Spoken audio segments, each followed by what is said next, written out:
Have you ever wondered what games you should keep or you should lose? Find out here at Purge Reviews. Mythotopia is another Martin Wallace deck building game. I think he had a trilogy of these, or 4 of these, that he brought out. Each one was supposed to get a little bit better. My favorite was probably A Few Acres of Snow, which is the first one. But here, this is a redesign with something a little bit better. And this is what I get with Martin Wallace's game, that sometimes they just break down. And this game breaks down at the end of it. There's all kinds of issues with the end of the game. There's all kinds of people, variants that try to fix this game. And I feel like the games aren't always solid when they're released. And this is a prime example of this. This is something I splurged for the limited edition for. And I feel like the game completely breaks down at the end. Now this may be something where you're like, well, maybe that's the way it's intended. It's great, but it's not good. And it's not fun. And it kind of ruins the experience to me. Even though A Few Acres of Snow is considered broken, and there's a strategy in there, they've done some things to fix that, if you're willing to look it up. I just feel like it's a better experience, maybe a theme that I enjoy better, but this one just feels like a slog at the end of the game. I don't like anything where you have to announce that you're going to win, and everybody just kind of beats you up. That's not a fun experience for me. So this is one I would say, look, if you're looking for this, you like the theme, you like the Martin Wallace experience, because through the 3 or 4 games, it's kind of all the same thing with some tweaks to it, some variants. You know, if you really want this one, it can be made to work. There are some people that are very happy with the end product once they changed a couple things, but I tend to review games as they are out of the box, and for that, it's going to be a complete miss. One I would probably tell you to avoid. Absolute purge for me. Mythotopia, the limited edition. You can see it's printed right there on the box by Martin Wallace. Kind of a bland box, if you ask me. Doesn't really tell you a whole lot about the game. Open up, you're going to have a rule book, which we'll take a look at in a few. You're going to get a board, and as with most Martin Wallace games, I'm starting to figure out, very bland. Lots of browns, a lot of bland yellows. The reds don't really pop. The board is just a mess of this area. Some wasted space over here, and just the icons that are on it. They're pleasant enough. There's a little bit of a victory point track going around it, but nothing to write home about, I suppose, and really gives a war game vibe, if you ask me. Then you're going to get a bunch of components. So everybody's going to get a bunch of wooden things, and you're going to get a little set of cards that will be your beginning set here. Now, when you open this up, you get these baggies with it. They're not that nice. You'll see that you're going to have a player aid, a little reserve card you'll use in your starting cards. The artwork on it's okay. I think the words are big, and you can see the benefits on it. The icons are up on the left, but the artwork isn't anything to write home about. Now, you are going to get these big chunky wooden pieces in the limited edition. I want to point this out in the rule book. So in the rule book, when they have the components, everything is listed out with what you would get in the normal game. And then they give you a little smart aleck comment down here at the limited edition components. Instead of counters, you have wooden pieces. Hopefully, you can work out which wooden pieces correspond with which counters. It's just a little condescending, if you ask me. Because it can be, you can work it all out. It just takes time. You're going to get a few of these cards that you'll be buying during the game. They'll have little things on it. Looks just like what you were given. Some independent pieces that anybody can purchase. All this wood. And a bunch of cards, which is kind of the same. You have scoring cards, and you have the province cards that I'll show you how to use. Everything is fine. I don't know if this is like limited edition, collector's edition. I mean, they don't call it a collector's edition, but I'm not sure this will have to run out. They didn't put both in here. You get either the wooden pieces if you get the limited edition, or these. I kind of like these better, to be honest. I like having the pictures on them so I can actually see what they are. You know, if these were silk screened or had something on it, I think it might be better, but I'm a little over this. This is very 1990s or early 2000s to me. Components are good. The victory point are wooden. That's very, very nice. But this looks like a Martin Wallace game. This looks like a game from the early 2000s, maybe late 1990s. It has these big chunky wooden pieces. It just looks like a Martin Wallace game. If you like Martin Wallace games, this is going to fit the bill. Exactly what you're expecting. If not, it may not live up to what we're expecting in today's market. Here's a rule book. You're going to get a very bland rule book. Once again, these dark browns that you're going to see. You're going to have a table of contents. Components, but if you have the limited edition, remember the components are not listed in here. You're going to have an overview of the world that you're in. A little blurb about limited edition components, basically saying you're on your own. A picture of the map and kind of a breakdown of this is actually really nice. So there's some little terrain effects. They need to be on the board, I think. There's only a couple to remember, but when the first time playing, it'd be nice since you have all this space just to put +1s or can't pass on there. Goes over the card types, the resource you're going to have, and now you're finally getting into the setup of the game. This will show you how you set it up. We had a little bit of problem with some of the wooden parts. There's an optional rule that you can use here. You need to make sure you go through this step by step. There's a lot of little things to do as you're going through.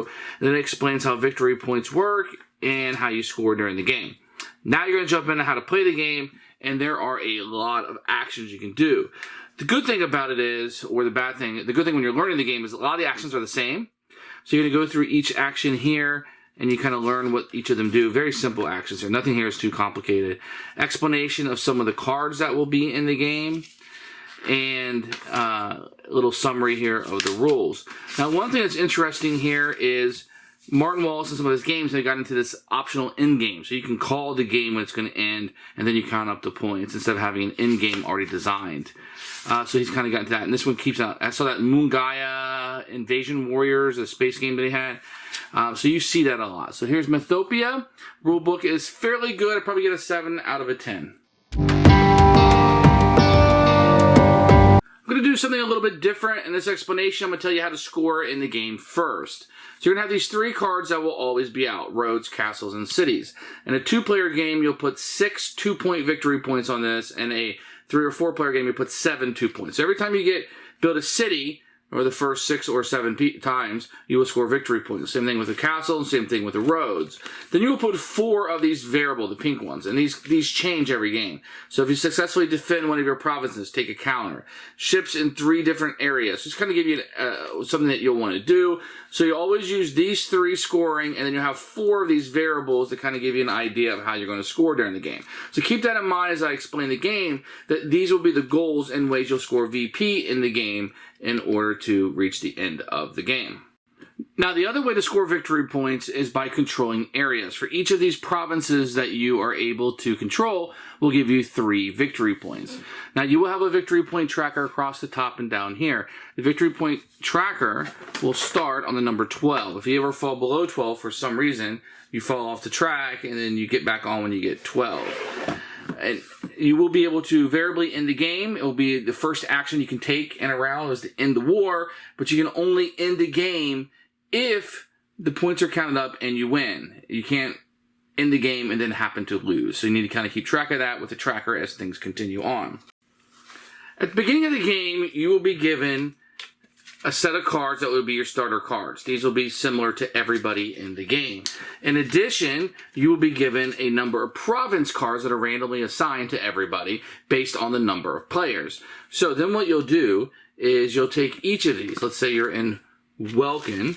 Then you'll take one of your cities and you'll cover up and place it in Welkin. You'll do the same thing. Here I got Leah, and the thing tells you where it's going to be at. And then I would put one of my cities in Leah. And they recommend that you just cover up this number, the neutral army number, and that's a good place to put it. So once you have all of that set up, everybody will do it at the same time. Then what you're going to do is take your starter cards and your provinces you got, and you will shuffle them up together, and you will deal 5 cards. This will be a deck builder. And you have your 5 cards that you will start the game out with. Now, on your turn, you can take 2 actions, any 2 actions that you want, and there are quite a few to take from. I'll go through most of them, if not all of them, and kind of explain what they do, but you'll be utilizing your cards in your hand. Any cards you don't use for the round, see I used these 3, but not these 2, you keep these in your hand, and then you would draw back up to 5. So unlike most deck builders where you use your cards, you get rid of them all, this game you keep whatever you don't use, and you draw back up. That's an important distinction. Okay, the first action you can do is invade a place. If you want to invade a place, you play the card for that place that you want to invade. Then you play as many cards you want with an army, and that's how many counters you'll be able to put in that spot. Every time you invade, you always have to play at least 1 food, just 1, not 1 per army, 1 food. And then you'll take this, and you'll put it in the little area, showing that you have an army there now. And that's how you would do that. So it works exactly the same way. If you want to put it into a place that you're already at, you would just play the card, the food, and the number of armies, and you can either invade a new place or you can invade where you're already at and just put more army tokens there. You can also take armies off a place as an action. Take as many as you want from a location. You do not play any cards to do that. If you were to do a battle through the ship spaces, through the water, so if you want to go from Oxter to Ictus, that's fine. You would just have to play a ship card. That would be for either of the locations. Now, if you just want to play ships on the board, you're going to have to start out with 2 of these. You just play a ship card, and you can put them adjacent to where you are, and that will put a ship out on the board for you. Once again, you can also remove ships from the board. Requires no card, just an action. You just literally take your ship off, and the ship would be removed from the game. If multiple people are ever in a location and you have the most power or strength there'll be some card modifiers they can utilize too. Then you can end a war, but it does need to be the first action of your turn. You would end the war winning it, kicking somebody else out. Now, when the game starts, you're going to have a number of these army tokens that you will have and a number of these ship tokens that you will have. And you can only use what's in your personal supply. During the game, you can also buy these from the general supply. For each army is 1 coin, and a ship will require 2 coins. In order to pay for those, you will just discard cards from your hand that have this coin icon, and that's how you utilize and purchase things. You will also use these coins to purchase additional improvement cards. So at the beginning of the game, you'll take these cards and you'll shuffle them up. These are improvement cards. If you play the deck builder, you know that's how it's works. You're going to take 16 of these and place them face up. The rest will be the deck that will be used to replace these. Each one of these cards costs 1 coin to purchase, and you can always purchase from any of the 16 that are face up.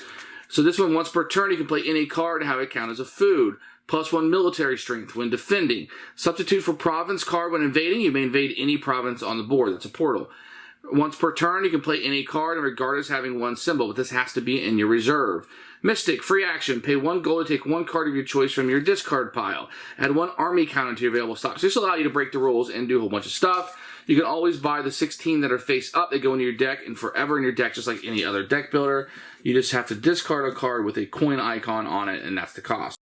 You're also going to have a reserve here. You can always play 2 cards into your reserve. So if you say you didn't want to play 2 cards this round, or you wanted to make room, you put these underneath your reserve. Now these cards would be available on any other turn. So it's a way to kind of like, oh, I got something good. I need to use this build card, but I don't have enough brick yet to build what I want to build the other structures. So I'm going to hold this back for another turn when I can save up some more brick. And then when you use this, you use all of the cards on your reserve. So it takes an action to reserve it, then you can unreserve it, and it's like it's in your hand, although it doesn't go in your hand.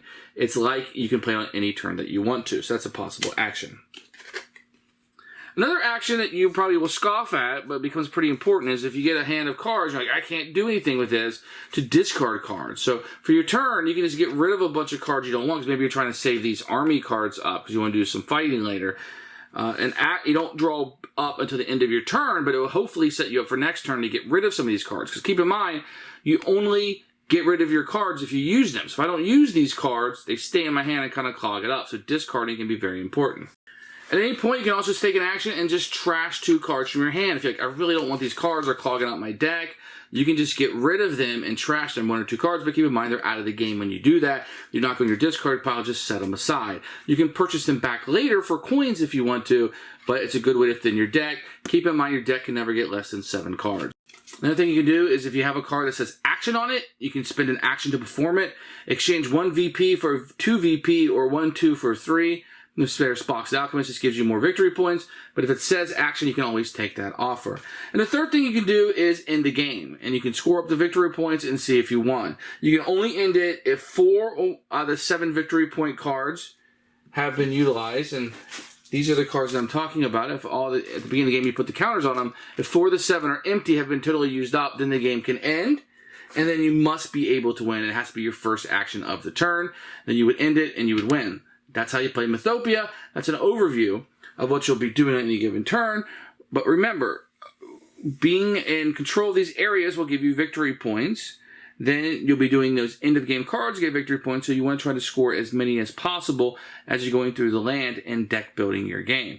If you ever played A Few Acres of Snow, very similar. This is Mythotopia. Who should buy this game? I'm going to say this is just for people who don't mind fixing their games up a little bit. You're a huge Martin Wallace fan. You're a fan of this trilogy, or however many there are in this, 3 or 4, and you really wanted to complete it for some reason, or the theme really speaks to you and you can't find it elsewhere, or something about this game just really speaks to you. Everybody else, it's going to be a Purge, and I would tell you to avoid this one. I don't feel like it's the best, most well-designed game, and one I would tell you to probably steer clear of, in my opinion. I may get some heat for that, but these are my thoughts. I bought the game. I'm making the video. And I'm going to tell you, this is probably one game that is probably broken at the end of the game and becomes a slog. Avoid it probably at all costs. Thanks for watching the video. I really appreciate you tuning in.